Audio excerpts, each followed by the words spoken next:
Welcome back to the Deep Dive. And if you're here, you're probably the kind of person who really loves to get into some seriously complex ideas. Definitely. And today, well, we're going to be tackling someone whose philosophy is, let's just say, known for its density. That's right, we're diving into the world of Gottfried Wilhelm Leibniz. Indeed we are. And specifically, we're going to be exploring this fascinating distinction he makes between his esoteric and exoteric philosophies, all based on this amazing entry, the Stanford Encyclopedia of Philosophy. It's a really rich entry, and a lot of what we'll be talking about comes straight from that. Absolutely. So, imagine you're Leibniz, right? You're wrestling with these incredibly intricate ideals, like how do you even begin to share those profound thoughts with, a wider audience who might not be as deep in the philosophical weeds? Yeah, you've got these subtle distinctions, and some of his claims seem downright paradoxical, at least on the surface. Take his denial of causal interaction between substances, which are these individual units of reality he calls monads. Right, monads. Okay, so we're already getting into some pretty heady stuff. Yeah. But how does that work? Well, each monad, think of it as a simple, indivisible, kind of mind-like entity. Each one unfolds according to its own internal program, and it's God who ensures their harmony, even though they don't directly interact. Okay, so no direct interaction, but orchestrated harmony. It's like a cosmic symphony where each instrument plays its part, but they're not actually, listening to each other. Exactly. And it's not just the content itself that makes Leibniz a challenge, but the sheer volume of his writings, letters, essays, notes, and many weren't even published during his lifetime. It's like piecing together a giant philosophical jigsaw puzzle. Yeah, so you can see how he might have had to develop different strategies for communicating these complex ideas depending on who he was talking to. Precisely. And that's where this whole esoteric versus exoteric distinction comes in. Okay, so let's break that down.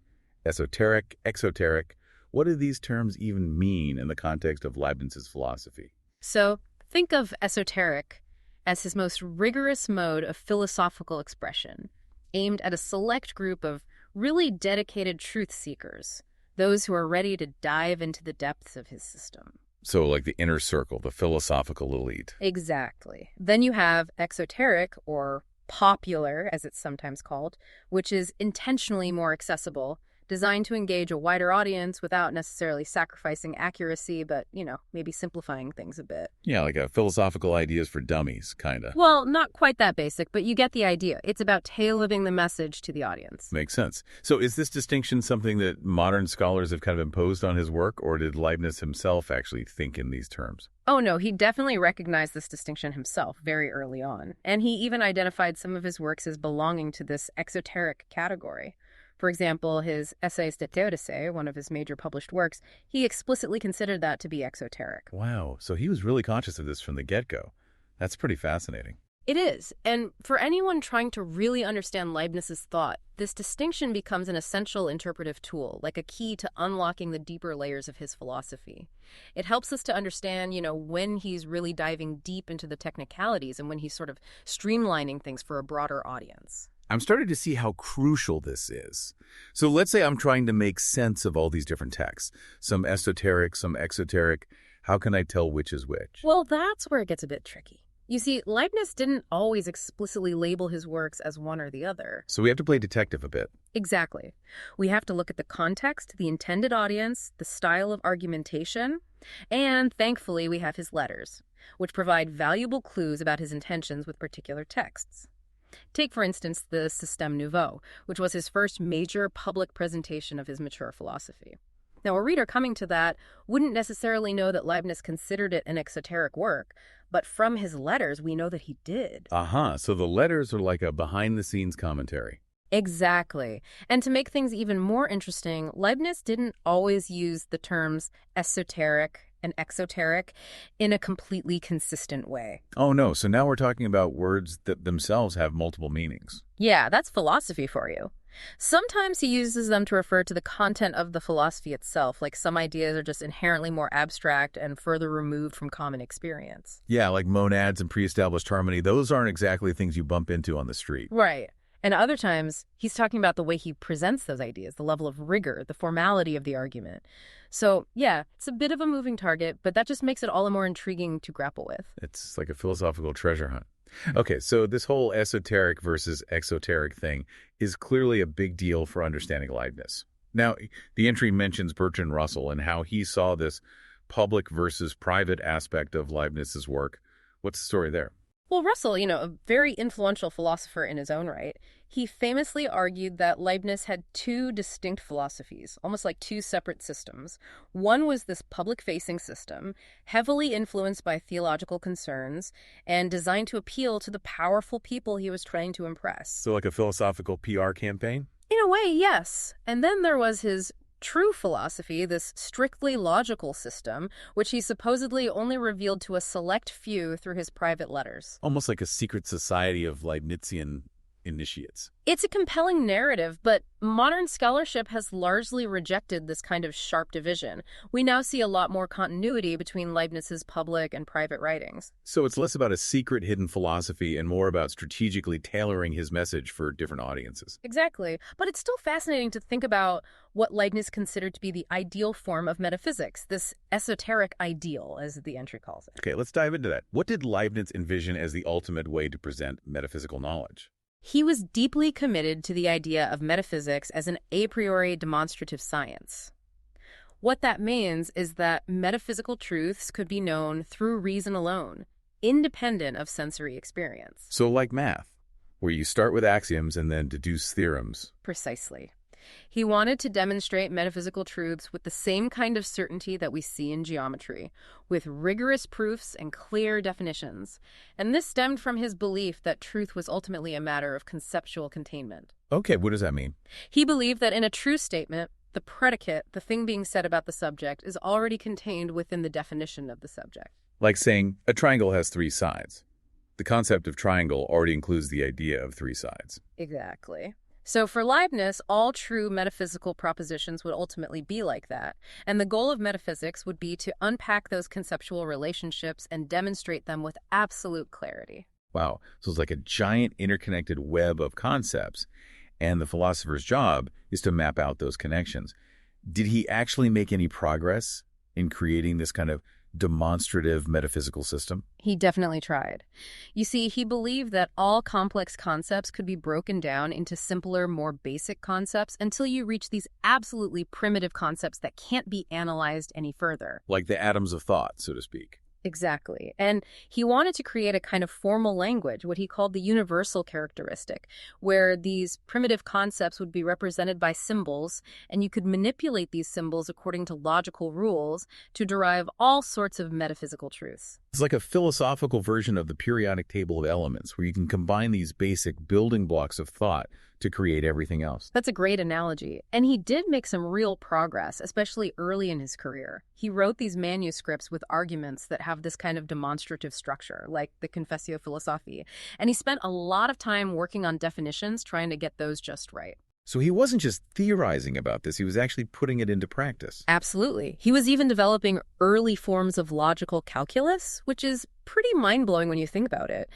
But as he went on, he started to doubt whether it was actually possible to find these absolutely primitive concepts, these ultimate building blocks of thought. So that kind of throws a wrench in the whole project, doesn't it? It does. And he never fully developed the universal characteristic into this comprehensive system that he envisioned. So the ideal remained elusive. Yeah, it seems so. He did talk about maybe doing a less ambitious version in Latin, maybe using non-terminative concepts, but he never actually finished it. It's almost tragic, like a symphony left unfinished. It is, in a way. But this unfulfilled esoteric ideal is still so important because it informs his understanding of what true, rigorous philosophy should be. Okay, I'm starting to see that. So this esoteric ideal, this striving for geometrical demonstration, that's at the heart of his esoteric philosophy. But how does that contrast with his exoteric approach? Right. So in his preface to Nizolius, he actually explicitly talks about this connection between esoteric philosophy and geometrical demonstration. He says, ideally, all things are demonstrated, just like in geometry. So it's all about rigorous proof, starting from clear premises and building up a system of knowledge step by step. Exactly. But then he contrasts this with exoteric philosophy, which relies on less rigorous methods, things like analogies, dialectical arguments, and definitions that are used in a less precise way. So it's not that these exoteric methods are wrong or bad, it's just that they're not as rigorously demonstrative as the esoteric ideal. Exactly. He even says that exoteric work works are not most rigorous, not most exact. So it's clear that he sees a hierarchy here. Okay, so one reason why Leibniz might have opted for exoteric modes of writing so often was because he was actually struggling to meet his own incredibly high standards for esoteric metaphysical demonstration. That's a really insightful point. I mean, he often complained about not having enough time, but given how prolific he was, it seems like there might have been more to it than that. Yeah, like maybe he was wrestling with these fundamental limitations in his system, and the exoteric approach allowed him to sidestep some of those challenges. Precisely. And if you think about it, he was making some pretty radical claims, things that would have been very difficult to demonstrate in a completely rigorous way. Like the monads and pre-established harmony, those are big ideas that challenge some pretty fundamental assumptions about how the world works. Exactly. So the exoteric approach gave him a way to introduce these ideas without necessarily having to lay out the entire intricate logical framework behind them. It's like building a bridge to a new land, but maybe not showing all the detailed blueprints of how the bridge was constructed. That's a great analogy. And the entry also highlights some of the practical drawbacks that Leibniz himself saw in writing in a strictly esoteric style. Right. So in the new essays, he talks about how few philosophers have actually managed to pull off this kind of rigorous mathematical style in metaphysics or moral philosophy. So he knew it was a really tough thing to do. Yeah, and he gives some reasons for why it's so difficult. First, these kinds of esoteric texts are just incredibly hard to write. They demand absolute precision, and you have to be super careful with every word and every argument. It sounds exhausting. It probably was. And then there's the problem of audience. Leibniz knew that these highly technical works weren't going to be for everyone. He even quotes this line from Perseus, who will read this, and then answers, maybe a couple of people, maybe no one. Ouch, that's gotta sting. Yeah, not exactly a recipe for widespread influence. And in a letter to Burnet, he talks about how he deliberately avoided giving his philosophy that mathematical air which puts people off. So he was aware of the need to strike a balance between rigor and accessibility. It's like he was saying, I want to be precise, but I also want people to actually read what I'm writing. Exactly. So we've talked about esoteric as a mode of presentation, this aspiration for rigorous demonstration. But there's another sense in which Leibniz's philosophy can be considered esoteric, and that has to do with the content itself. Okay, so how is his philosophical content itself esoteric? Well, Leibniz himself contrasts his philosophy with that of Locke, saying that Locke's ideas are more popular, while his own are a little more esoteric and abstract. So it's not just about how he's presenting the ideas, but the ideas themselves are inherently more removed from everyday experience. Exactly. Locke's philosophy is grounded in empirical observation, the kind of things we can perceive with our senses. But Leibniz's system goes way beyond that, into this realm of monads, pre-established harmony, and all these other concepts that don't have any obvious connection to the world we experience directly. It's like he's building a whole new world, a world of pure thought, which can be pretty hard to grasp if you're used to thinking in more concrete terms. Precisely. In a letter to Sophie Charlotte, he talks about the difference between the sensible, the things we know through our senses, and the intelligible, the things we grasp through reason alone. And he says that even though the intelligible is actually more certain, most people are more focused on the sensible, which makes it harder for them to understand his philosophy. So it's like he's saying, look, I know this stuff sounds weird, but trust me, it's more real than the world you see around you. Yeah, kind of. And this inherent abstractness of his philosophy makes it more prone to misunderstanding. Makes sense. When you're dealing with concepts that are so far removed from common experience, it's easier for people to get the wrong idea. Absolutely. And Leibniz was very aware of this.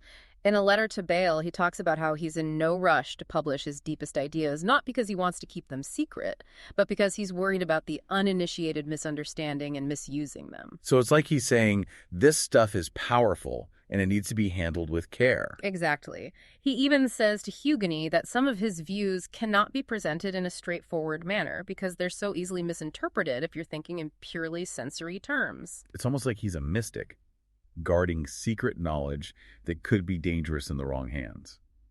Okay, so we've seen the challenges of both esoteric content and presentation. What did Leibniz see as the purpose of his exoteric writings? What was he trying to achieve? Well, the entry argues that his main goal with exoteric writing was pedagogical. He was trying to guide readers from their existing beliefs, their received opinions, towards his more complex and often counterintuitive doctrines. So it's like a step-by-step process, slowly leading people into the depths of his system. Precisely. And his 1676 notes on exoteric writing give us some really valuable insights into his strategy. He says that while metaphysics should ideally be presented with rigorous demonstrations and precise definitions, when writing for a wider audience, you have to be careful not to directly contradict commonly held beliefs. So you have to meet people where they are, philosophically speaking. Exactly. He thought that if you present things in a way that doesn't immediately clash with people's existing framework, they're more likely to be open to considering your ideas. And then hopefully, through further reflection, they might come to see the deeper truths that are embedded in your system. He also thought it was helpful to include quotes from authoritative figures who had said similar things, kind of lending support to your own views. So it's like building a bridge between what people already believe and the new ideas you're trying to introduce. And he was pretty good at that, wasn't he? He was, and he even talks about how his journal articles were part of this broader strategy, preparing readers for the true metaphysics. So he saw those more accessible writings as stepping stones to a more complete understanding of his system. And it wasn't just in his published works that he did this. He tailored his language in his private correspondence too. With de Bossis, he used scholastic terms, but with de Volder, he adopted a more Cartesian style. It's like he was speaking different philosophical languages to different people. Exactly. He was a master of adapting his message to his audience, and this connects to his self-characterization as an eclectic philosopher. Eclectic meaning? Meaning he saw value in different philosophical traditions, and he tried to synthesize what he saw as the truths from those various schools of thought. So how does that relate to his exoteric strategy? Well, if you emphasize the points of agreement between your own philosophy and the views of respected thinkers from the past, you can make your ideas seem less radical and more palatable to a wider audience. So it's like saying, hey, I'm not completely reinventing the wheel here. I'm building on the work of these great minds who came before me. Exactly. But the entry also cautions us that these proclamations of agreement might sometimes be a bit misleading. Like he might be downplaying some of the more radical implications of his own views to avoid scaring people off. Precisely. So it's a delicate balancing act, trying to find that sweet spot between making your ideas accessible and staying true to the complexity of your system. And the Système Nouveau, his first big public presentation of his philosophy, that's a perfect example of this selective omission in action, right? It is. See, in the preface to the Système Nouveau, he says that it's not exactly popular reading, but he doesn't explicitly call it exoteric. So he's kind of hinting at its complexity without giving the game away. Exactly. But when you compare it to the Discours de Métaphysique, which he wrote earlier but didn't publish, you can see how he deliberately left out some of the more controversial stuff. Like what? Well, the Discours contains his full-blown concept theory of substance, which is this really radical idea that everything that will ever happen to a substance is already contained within its initial concept. So like it's all predetermined, like a script that's already been written. Yeah, kind of. And this raised all sorts of questions about free will and determinism, which got Arnold, another philosopher, pretty riled up. So Leibniz was like, okay, maybe I should hold off on that one for now. Exactly. He didn't want to scare people off right out of the gate. So in the Système Nouveau, he focused on more palatable aspects of his metaphysics, like the principles of unity and activity, as a way to introduce his new theory of substance without getting bogged down in the more controversial implications. That's like he was testing the waters, seeing how far he could push things before people started to back away. Precisely. And he even said in letters that he was willing to reveal more of his system if the initial reception was positive. So it was a deliberate strategy of gradual unveiling. It's like a philosophical striptease. You could say that. And then there's the essay De Théodicée, which is the only full-length book he published during his lifetime, that also has a lot of exoteric elements, particularly in how he deals with necessity and contingency. Those are two of the biggest head-scratchers in philosophy. Mm-hmm. How did he handle them in a way that wouldn't make people's brains melt? Well, he used terms like inclination without necessitating and moral necessity, which sound kind of familiar and intuitive, but he didn't always define them with the same rigor that he would in a more esoteric work. So he was using language that people could understand, even if it wasn't perfectly precise from a technical standpoint. Exactly. And this allowed readers who might have had non-deterministic views to think that they were more aligned with Leibniz than they actually were.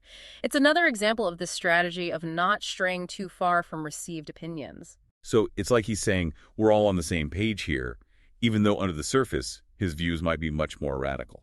Exactly. And he actually called the Theodicee a preparatory work, something to get people ready for a more systematic presentation of his philosophy. So always building towards that grand unified system, but knowing that you have to take people there step by step.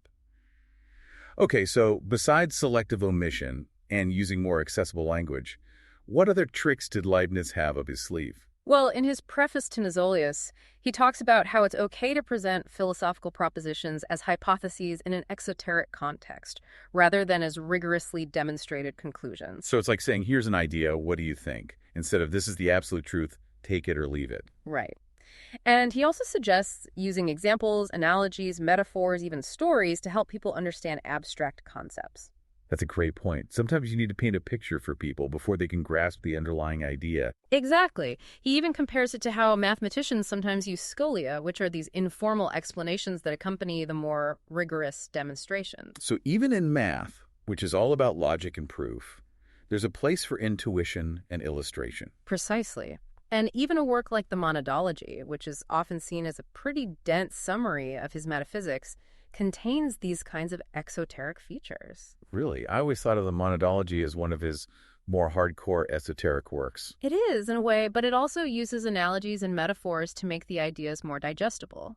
Think of his famous description of monads as windowless, which is a really vivid image that helps us understand the idea of their self-sufficiency. Right, it captures the idea that they don't interact directly with each other, but they still somehow contain within themselves everything that's happening in the universe. Exactly. And then there's his description of the relationship between God and the monads as continual fulgurations of the divinity, which is another evocative metaphor that helps us to grasp this complex idea. It's like God is constantly shining his light on the monads, illuminating them and giving them their reality. That's a beautiful way to put it. But the point is that these are exoteric devices. They're helpful for understanding, but they're not meant to be taken as literal, metaphysical descriptions. They're like the training wheels on the bicycle of Leibnizian thought. Okay, so besides metaphors, what else did he use? Well, he also used anecdotes and appeals to empirical observations to support his principles, even when he didn't have a strict a priori proof. So even though he was a rationalist, he wasn't afraid to use real-world examples to illustrate his points. Exactly. There's that famous story about how he couldn't find two perfectly identical leaves, which he used to support the principle of the identity of indiscernibles. Right, the idea that no two things in the universe are exactly alike. And he also appealed to the observations of microscopists who were just starting to discover this whole new world of tiny organisms to further support that principle. So he was drawing on the latest scientific discoveries to bolster his philosophical claims. It's like he was saying, look, even science is starting to catch up with what I've been saying all along. Exactly. And then there are the thought experiments, like the famous Leibniz's mill argument, where he asks you, imagine a machine that has all the internal workings of a mind, and then asks if you would actually find thoughts or perceptions by looking at its gears and levers. Right, it's a way to get you thinking about the difference between mind and matter, and to challenge the idea that the mind can be reduced to purely physical processes. Precisely. And while this argument might not be a knockdown proof of his position, it's a powerful heuristic tool, something to get you questioning your assumptions and to open you up to the possibility of a non-materialist view of the mind. So it's like a philosophical seed that he plants in your mind, and then hopefully it grows into something more. And then there's the grounding argument for the existence of simple substances. How does that fit into all this? Right, so this argument appears in the Principe de la Nature et de la Grâce and the Monadology, and it seems pretty straightforward. Composite things exist. Composite things are made up of simple parts, therefore simple substances must exist. Makes sense to me. What's the problem? Well, the problem is that it's a bit of an oversimplification. It makes it sound like the relationship between simple and composite substances is just a simple part-whole relationship, like bricks making up a wall. But Leibniz's actual view is much more subtle than that. He didn't think that monads literally compose bodies in that way. So how did he see it?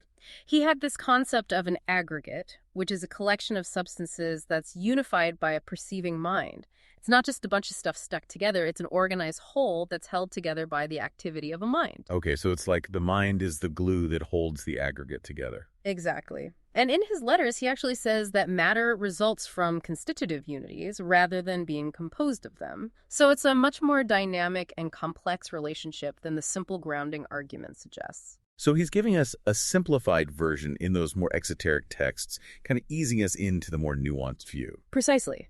It's like he's laying the groundwork, getting us comfortable with the idea of simple substances before he hits us with the full complexity of his system.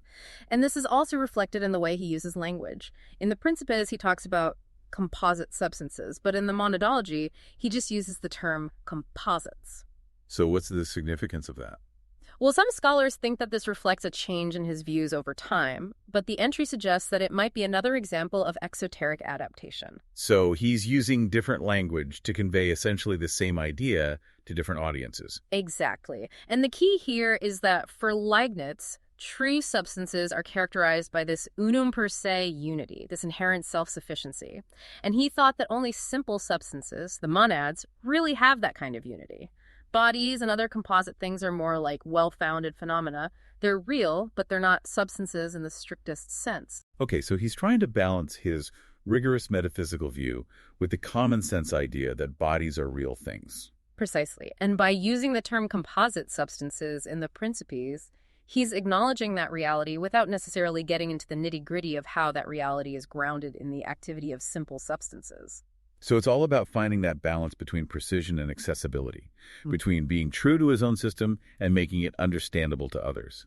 Well, this whole exploration of Leibniz's esoteric and exoteric philosophies has been a real eye-opener. It has been fascinating, hasn't it? It shows how even a philosopher who is so committed to rigor and demonstration was also deeply concerned with the art of communication. Absolutely. He was a master of tailoring his message to his audience, and he understood that sometimes you have to simplify things without sacrificing the core of your ideas. And that's a valuable lesson for anyone who's trying to communicate complex ideas, whether it's philosophy, science, or anything else. It's a reminder that we need to think carefully about our audience and to use all the tools at our disposal, from language to analogy to metaphor, to make our ideas as clear and compelling as possible. Precisely.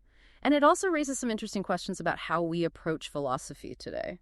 Like, how do we balance the need for rigor with a desire to reach a wider audience? Exactly. In a world of information overload, how do we make sure that our ideas are heard and understood? And are we doing enough to bridge the gap between the esoteric and the exoteric, between the world of specialized knowledge and the public sphere? Those are questions that we're still grappling with today.